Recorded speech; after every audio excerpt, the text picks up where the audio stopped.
இதில் நெய் காய்ச்ச போகிறோம். ஏன் அப்படின்னா இந்த தூதுவளை எல்லா சமயங்களும் எல்லாருக்கும் கிடைக்கிறதில்ல.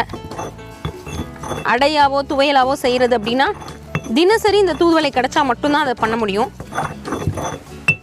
ஏதாவது ஒரு நேரம் தூதுவளை நம்மளுக்கு நிறைய கிடைச்சது அப்படின்னா இதை இந்த மாதிரி நல்லா அரைச்சி இதில் நெய் காய்ச்சி வச்சிட்டோம் அப்படின்னா இந்த தூதுவளை நெய்யை வந்து நம்ம கிட்டத்தட்ட 6 மாதங்கள் வரை நம்ம பயன்படுத்திக்கலாம்.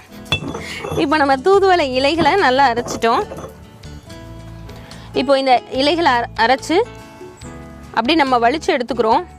எந்த அளவுக்கு இலைகள் இருக்கோ அதற்கு 3 மடங்கு அளவுக்கு வெண்ணெய் சேர்க்க போகிறோம்.